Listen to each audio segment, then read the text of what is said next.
we avoiding the question of what happened? Hello friends, welcome back to my channel.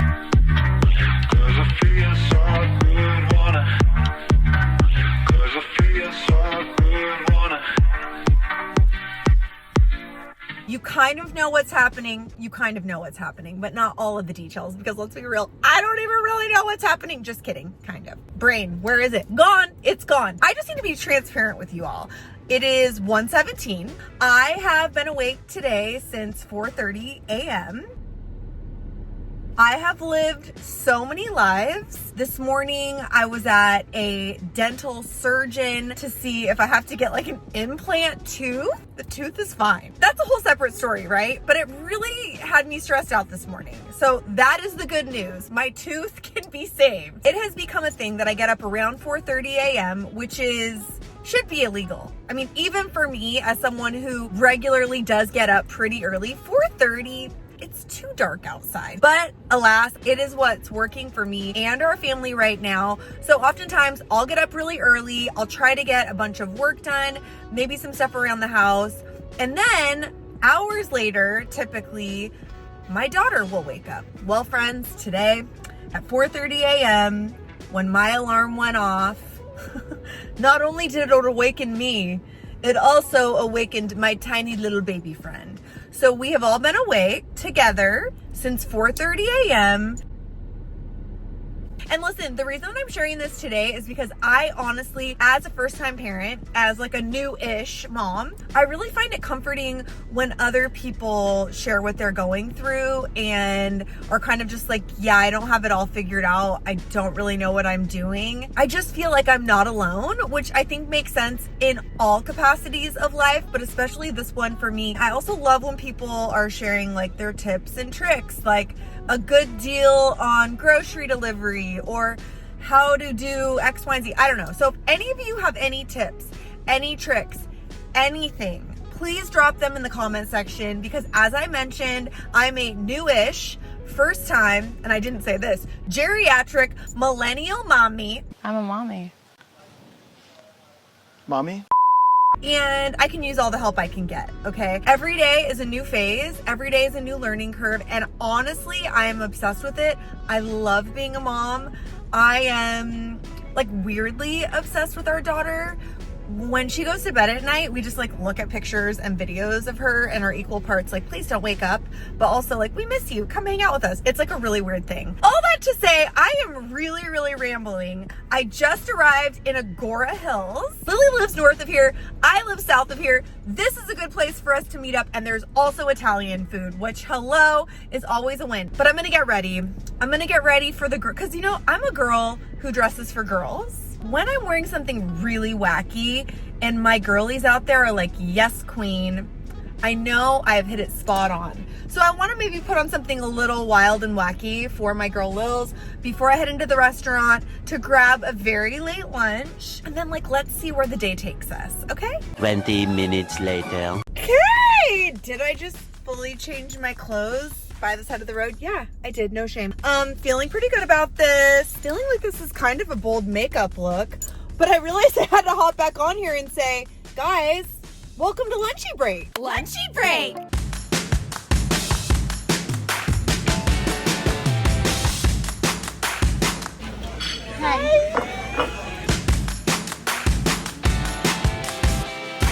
Okay, so I'm not gonna lie, this is the most people that have ever been in anywhere we've ever filmed at. So we're at a good restaurant. Thank you. Thank you so much. But to me, that's a good sign. That means that this place is like it's where super it's good. at. I guess I was thinking when my mom and I went kind of recently to the other one, we sat on the patio and we also went at like 11, which is when it opens.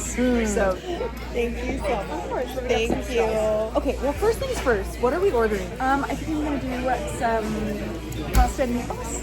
Okay, I have no idea what I'm getting, so I really need to focus. And also, just a quick backstory, the reason we're at an Italian restaurant is because I'm trying to talk Lily and She and wanted friends. to try and film at Olive Garden and pretend we were in Italy. And It I would told her, totally work.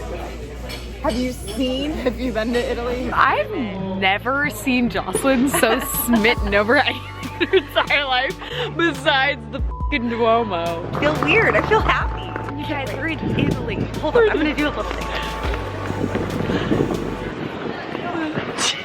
Singing in the rain. You've been to Olive Garden. I've been to both multiple times. I'm well traveled, okay? The Olive Garden in LA has valet parking. Last time we went, it was like, Oh, it was the one in Clevver City. This is the only Olive Garden I've ever seen that has valet parking. all I smell is cheese. I've already walked through the restaurant and I've seen massive bowls of salad. Really need to focus on though is Or this bowl the thing. pizza bowl.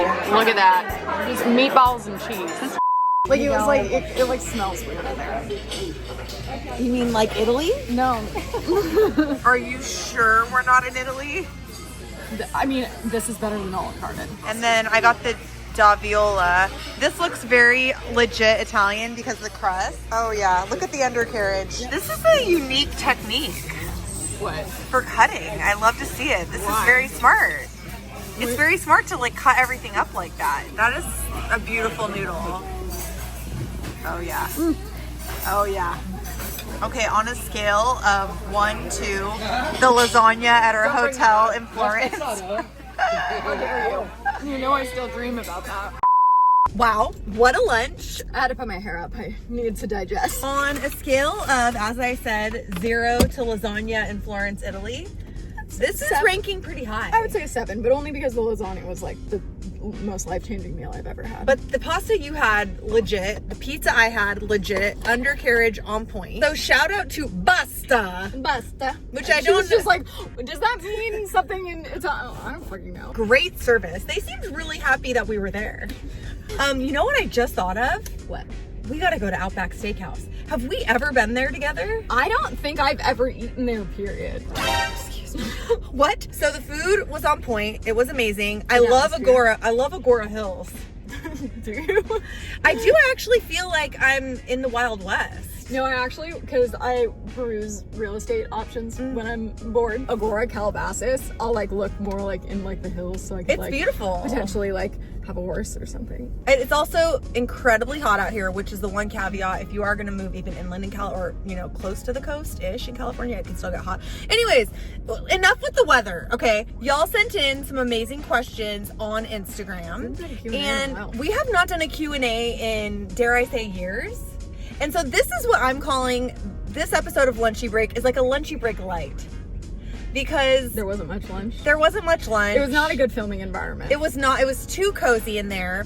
And we just get to chatting. We just get to chatting about, honestly, things not suitable for I personally have no Lunchy business break. talking about, but I can ask Lily questions about things that I cannot ask anyone else. And she's my person. So I took a few pictures of some of the questions people asked. What's that first question? From Annie Girl, and Annie Girl 923. It's Anna Lee.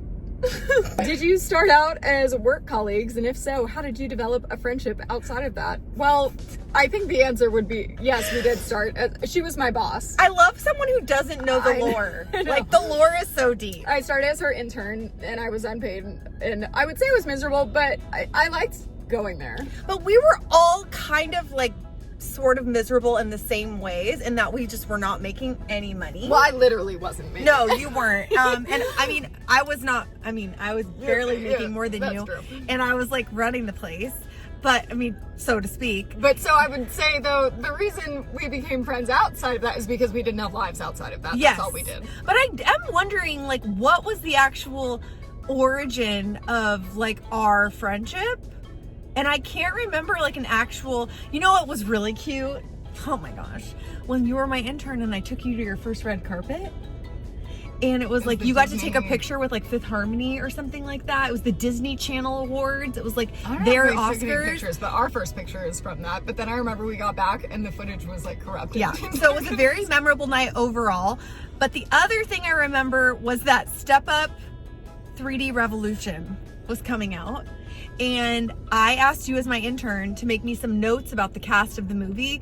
And when I tell you she delivered an opus, it was like a full-on binder. It was like a script for a trilogy. So, for our podcast Patreon, we just did an episode. It was like the origins of us being on the internet. So Jessie tells about being on Vine, and then we get to me and I'm explaining the internship, and she was like, so like, did you just do a really good job, or like how did they hire you? I was like, oh, well, it was the Comic-Con binder. The Comic-Con binder is what really sent me through the roof. That's when I went to my bosses and said, I don't care what y'all have to do. She can't leave now. Like, she has made herself freaking indispensable. But I feel like your internet origin story is so unique because not that like doing TikToks or Vines or Instagram videos or YouTube shorts or whatever is not a real job. It is. I mean, hello, that's what we're doing right now. But you had to do like a real job that was not fun. Like you were doing real work. My example for one of the things that I did before I got hired was, because then when I got hired, I was fucking miserable because it was ad campaigns and they were just like awful. Gosh, yeah, soul sucking. But eventually it led to Beauty Break.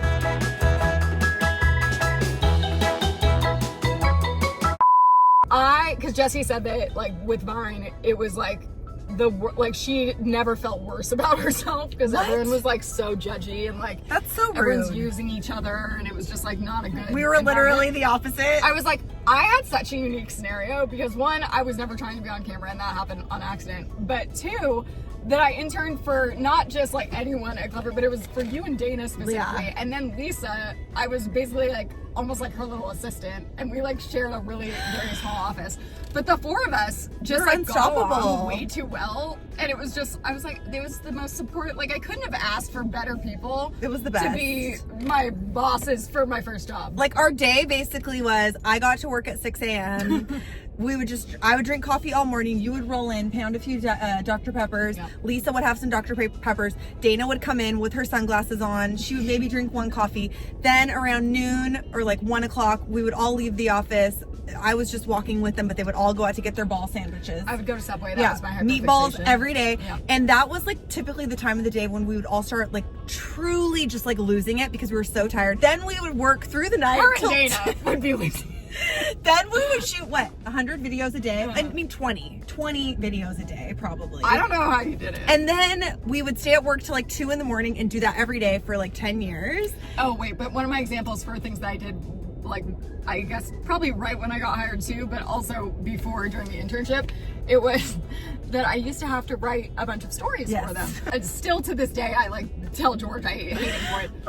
Lyric breakdown videos. So Jessie was like, so like genius, like when I was like, but without the song. Yeah, we couldn't show the song, the music video very long. We couldn't play the song, so we would just say, and then Justin Bieber said, baby, baby, baby, oh. The Bieb starts out the ballad singing, quote, lately I've been thinking about what we had. I know it was hard. It was all that we knew, yeah. What and what he meant by that was, what oh my God. I think he was saying was my baby. I can one-up you with my eulogy series, where anytime someone would die on a TV show, specifically Vampire Diaries, I would like hold a candle. We are gathered here today to celebrate the life and the legacy of Mason Lockwood, the man and the werewolf who lost his life after having his beating heart ripped out of his own chest. It was funny though because you would I would be like, and you'd be like, and then has passed away, and then she'd be like, what was that? And then it would like, I would blow. Never mind, they're still alive. At the end, I would just blow the candle out, and then. You know, we started getting along so well because we would collaborate together, obviously like 24/7. And so Lily became one of my favorite writers. And we got such good chemistry down, and I'm like, feel so comfortable on teleprompter that she would just literally do like bullet points. And I would just be like, and then this happened. Anywho, like we should actually sometime like do one of those like react videos that the kids like. Do you want to do that? I don't know. I mean, we have a lot to pick from. Pick one more question. Does Joslyn still hate fruit in her salad? Yes, Jane, I do. They should not be intermingled. Like, get out of town. Unless a tomato is a fruit and an avocado is a fruit, so yes, they could stay. But if you're a traditional trad fruit, like a strawberry or a blueberry, get out of here. A mandarin orange can get the F out. Have you ever heard of a grape salad? Is it all grapes? It's grapes. Does it have mayonnaise and stuff in it? Cream cheese, sour cream, a bunch of shit that I was like, what do you mean? No, this feels like it was wrong. The order of the universe. Yeah. Something is wrong. A lot of people want to know if Beauty Break's coming back, obviously. The thing with Beauty Break is like, it only ever existed because it was an ad campaign first for makeup stuff. Yeah. So it wasn't like, oh my God, we want to try all this beauty Bye. stuff. It was like, that just was the best. I took what I had to work with and made it. Which wasn't much. Wasn't a lot. I made it something that was more entertaining for us because I don't really care about beauty products. So I feel like. Have you seen what's going on in the Nair community? No. Oh, well, you did send my me that. gosh. One of the Real Housewives But she's put it all over her face. She's like going through something. She said she had a parasite from food. Yeah. So who knew that you cover your face in Nair? Anyways, I sent it to my friend that's a doctor. I told you one of my girlfriends from Downey opened a med spa, right? And I just got some sort of human growth hormone injected under my ocular bone. Don't I look youthful? Anywho, the ad campaign of it all, the Nair, yes. But a lot of people want to know about Beauty Break. Beauty Break. So that wouldn't have ever been a show. I feel like that we would have done had it not already been like I was parlaying from a beauty to. But here's the thing, I think that the whole show is rooted in comedy because we were totally failing at everything. However, I feel like at this point in time, you could be like a partial beauty guru because your hair is always like perfectly the roots are always on point. I don't do it. Right, but then it's still a knowledge base that you have, and then also like you're the queen of a long-lasting lip. But they're not long-lasting. I just have to keep reapplying. Then people don't know that. I really feel very passionate about makeup, so it's hard for me to really be like, well, what are we gonna try? Anywho, friends, do you have anything to add in closing? Let's hype you up. Where can the people find you? My podcast, it's called Do We Know Them? And we talk about other people because I am boring and don't do anything myself. You guys, you've got to head over there right now at the very least to listen to this like sped up version of this 30-part series about the woman who fell in love with her psychiatrist. On top of the actual there's like 30 parts, but then also had been going live for like at least an hour a night. And I watched unlimited all time. You watched all of it? Honestly, I'm just grateful for you because I would literally not know what's going on in the world. Like, first and foremost, have to say thank you, and I've said this before, for turning me on to knowing about that guy who turned his basement into an eel habitat. Oh, the eel pit. Because I think about that eel pit and like what is going on in people's basements that we are unaware of. What he's up to. Where are we gonna go next? What are we gonna do? I mean, we have Outback Steakhouse on the docket, but like, be thinking. I had 2 friends who were supposed to come today and hang out with us. One had to travel, one had family coming in. Do I know them? No, both of them. Because I was thinking it would be fun. I told the people next time I would have a guest, but the 2 guests that were supposed to come today couldn't make it for good reason. They wanted to be here. Come. Anyways, we gotta go, guys. We gotta go. You have things to do. It says 5:17 and 101 degrees, but it's not that late. Okay, bye. Okay. So I know we already filmed our video. We're filming a secondary part of the vlog that we already wrapped up because we just couldn't get enough of each other. Actually, that's not true. I have an interesting update for you regarding something we never talk about publicly. Great, so now's the time. Remember Shared Channel? I do, but vaguely. Honestly, I was just telling Jesse, that entire 3-year period, all a blur. I only remember bits and pieces. First off, this episode... But yes, I remember the company. Okay, so this episode of Lunchy Break was a Q&A episode, sort of, loosely, if you could even call it that. One of the questions I feel like we never really answer, but I don't necessarily... Are we avoiding the question of what happened to Shared Channel, or do we just not have an answer? Why are you asking me? I'm asking you because... I'm asking myself. There's no drama with Shared Channel. Is it ever coming back? We don't know. Is it currently gone? The answer is no. It's still there. The content is still up. The content is still there. Honestly, it was COVID screwed everything Yes. up because and my back screwed everything up. Because between the two of them, when it wasn't COVID yet, driving to the office so far, it's too far. I would get there and I'd be crying and have to leave because it was I'd be in the car for an hour and a half. So that was just miserable. So it was hard to film together. And then it was impossible to film together because of COVID. And this is pre-Zoom. This is before we had figured out how to film remotely, like what you guys are doing with the podcast. Now that I have an entire podcast where it is. Yes. It looks like but early COVID days, I remember the first episode that we ever did of the podcast with Adeline. Do you remember that? And it was such a mess because we didn't even have the correct settings, the Wi-Fi. Like, it was just a hot mess altogether. I look back at those episodes that we filmed via Zoom, and that's like the period where I literally don't remember. I'm like, we had them on as a guest. But here's really what I wanted to get at. I don't even think I can include this in my vlog. I want to say, all right, I hope you like that little surprise encore from me and Lils. I did finally want us to kind of discuss what happened to Shared Channel, what's going on with Shared Channel. The doors never technically closed on Shared Channel. You guys get the drift. There's no beef, there's no hard feelings. I'm actually really excited that it's still continuing on, and I'm happy about it. Okay, on a totally separate note, I'm actually getting ready to launch some merch, some cute tees, some fun stuff. And of course I asked Lils just to take a look at what I had been working on just to get some feedback. And in true Lils fashion, she was like, you know what, let me just redo this for you, because anything she can do when it comes to graphical design is so much better than what I can do. So here are the designs. You guys, what do we think? I kind of feel like it's cute, right? I want to launch these like in the lead up to the holidays as we get into cozy season, quite frankly, because how many sweatshirts are too many? And I feel like the answer is you can never have enough. And with that, I can now confidently say that this video it's actually over. But please hit the comments. Do you like the shirts? Do you like the sweatshirts? Which one would you wear? Are you from the 1900s as well? Let's discuss. Okay, now the video's over. Mwah.